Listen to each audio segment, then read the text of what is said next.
Had no need to fight tonight.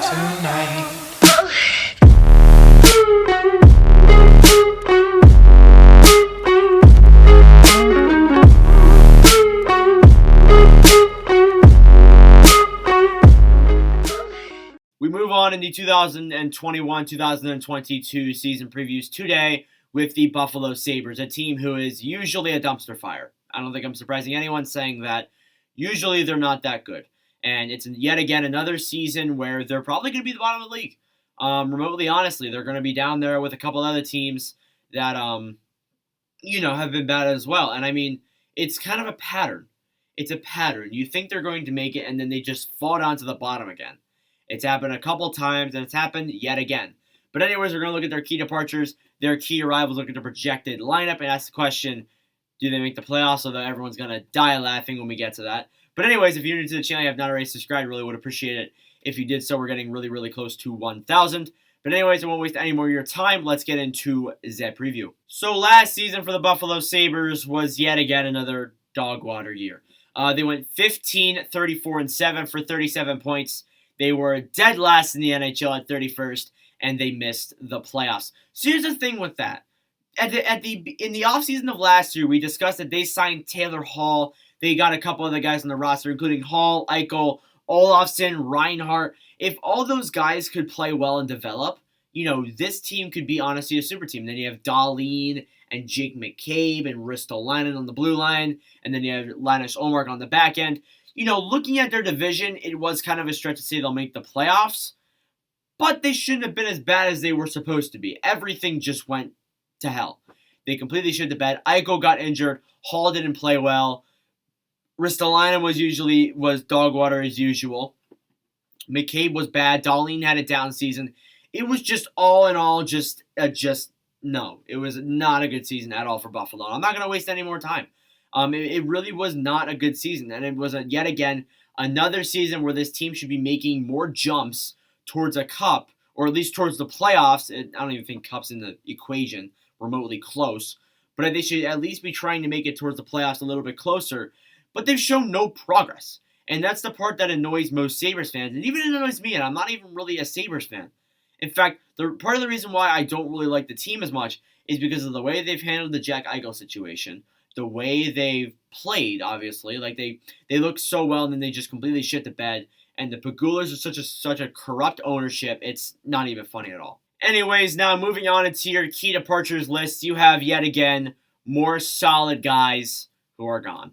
The biggest loss, I'd say, out of all those guys is definitely forward Sam Reinhart. They lost him in a trade to the Florida Panthers, where they acquired Devon Levi and a first-round pick. Now I'm going to give it to Buffalo. That was a smart deal. You got some good moves out of Florida there. You got the solid goalie in Devon Levi because he played in World Juniors for USA. He looked very good.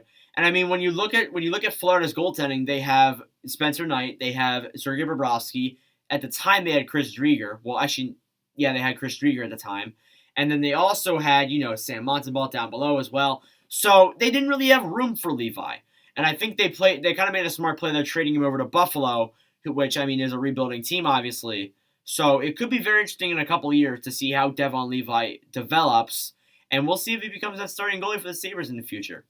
As for another guy, they lost Rasmus Ristolainen in a trade with the Philadelphia Flyers. They got a first round pick, which they for last year's draft, which they got Isaac Rosen, if I'm not mistaken, from that pick. So very solid. Good. That was a steal, honestly, for Buffalo, because I mean Ristolainen was just statistically one of the worst players in the NHL, and he has been since he started playing. And that's the interesting thing. Like, they got a first round pick out of that guy. So I got to hand it to Buffalo. That's a very good deal there. They also lost Linus Ullmark to free agency. We obviously saw that coming. Ullmark, just that goalie, just held it the hell down in Buffalo. We discussed him a lot of times before with this Sabres team. Of course, he's off with the Boston Bruins now, which we will discuss tomorrow. But obviously, having him gone is going to suck, especially when you look at their goaltending now. But, I mean, relatively, you knew it was coming. And they also lost a good defenseman in Jake McCabe. And, I mean, yeah, that's really everyone they lost. They've lost a lot of guys that were, on that core. They lost Montour during the season. They lost Hall during the season. Who else did they lose? They lost another guy, I think. But they lost a couple of guys. And I mean, this team just like looks like it's like Jack Eichel and the rest of everyone else. And Eichel's not even fucking playing; he's injured. So that really, that really sucks. So it really stinks, honestly. And I mean, it sucked to see that all these Sabres go, but these guys were just going to waste their careers in Buffalo, obviously. So take it what you will. So moving on into your key arrivals here for your Buffalo Sabres, you have a bunch of guys that were just moved out for either picks or they're just here because they need to fill the roster. They acquired Will Butcher in a trade with the New Jersey Devils. I mean, that helps the blue line, I guess. I mean, like, when you look at it, it's Dahlin, Yoki Haru, I guess. That's the only other, probably their second best D-man at this point, and everyone else. To be honest with you, it's really kind of just a, Vinny Hinostroza as well. They acquired a depth forward. I probably plays like third line at this point. Like, it's honestly laughable with how long it's been taking them to rebuild and how low, like how much like no depth this team has. They also acquired Mark Pysyk from the Dallas Stars. Of course, he's probably going to be playing second pairing. Just kidding, probably third pairing. Maybe not even in the actual defense, of course. So Pysyk as well as added there. They acquired like the 50-year-old hockey player in Craig Anderson to be probably their starting goaltender, unless they put Aaron Dell at that remarks. I mean, I wouldn't blame them for putting Dell there, honestly. I think Dell wouldn't be terrible. But Anderson, he's okay. He's a solid. He was okay with Washington. Of course, now in Buffalo, in the dumpster fire. They also acquired Robert Hagg, and Hagg is probably the best acquisition out of all these guys. And you could say, like, oh, no, it's Vinny Hinostroza. It's some random player I didn't mention. But I think it's Hagg. I think Hagg is a very solid, hardworking defenseman. Coming from a Philadelphia Flyers fan, I think he can be solid with the Sabres getting probably top six pairing minutes. So we'll see how he can do. Then they also acquired their backup goaltender in Aaron Dell, and I think Dell deserves better than Buffalo. But you know what? Whatever. He hasn't been the same since San Jose.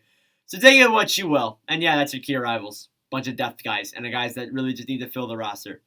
Nobody really big here. Just depth guys. Anyways, now moving on into your projected lineup for your Buffalo Sabres. You have starting off here in the top six. Notice I didn't include Jack Eichel, Jeff Skinner, Casey Middlestat, Victor Olofsson. Then you have Anders Bjork, Dylan Cousins, and Kyle Okposo. So there's your top six. Yeah. Middlestat, I'll give credit to Middlestat. He's really developed as a good center. It was really looked at before as like a bust, in all honesty, but I think he's really risen up to the plate and proved himself that he can absolutely be a very solid first-line center at this point, especially if they're going to trade Eichel. As for that second line there, the most notable guy I see there is Dylan Cousins. Cousins obviously going to get a chance there to really develop, and he's really going to probably play well in that second pairing, being centered with the legends, Bjork and Okposo. But yeah, as well as that, Olofsson on the first line, solid young forward, should get some good playing time there. As for the bottom six and the filling guys, I included a lot of people because honestly, with the way this lineup was last season, there was just a bunch of weird players coming into the roster. You had Rasmus Asplund, McInnes, Kajula, Weisbach coming in as your fourth liner there.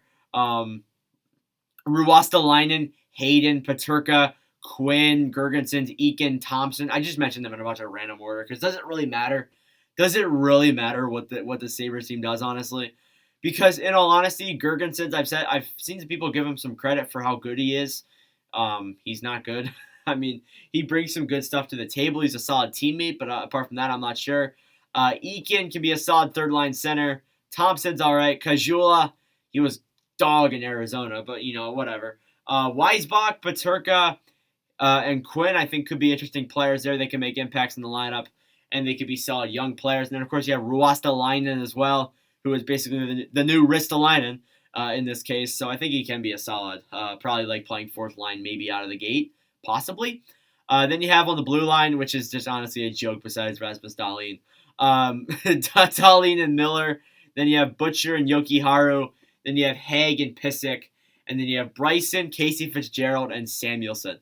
So here's your first pairing, Dahlin and Miller. It's all right.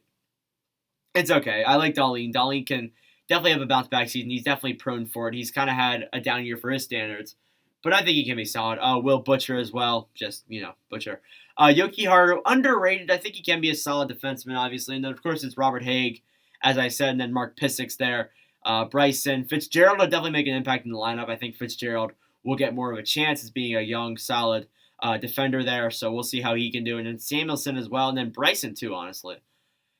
And then as for the goaltending, you have Craig Anderson, Aaron Dell, and Ukko-Pekka Luukkonen. So Luukkonen is interesting for me. He's really the interesting goalie there. If he does start out as the starter, it really wouldn't surprise me. Maybe they move Dell down to the third goaltending pair, although I don't think he deserves that. But yeah, as for right now, I have Anderson and Dell being your top guys there, and that's your projected lineup.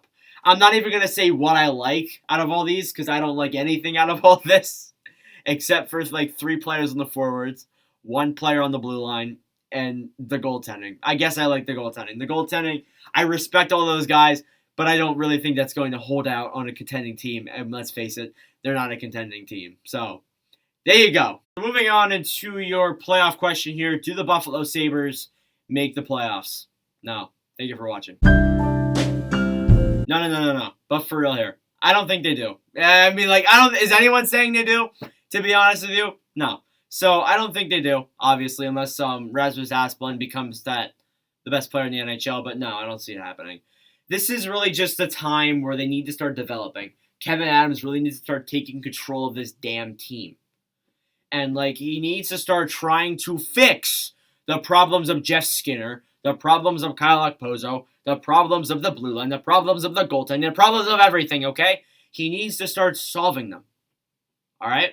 And, I mean, like, if you can't fix them, that's not your fault. But at least try to. You have 9 years to try and fix Jeff Skinner, so why not start now?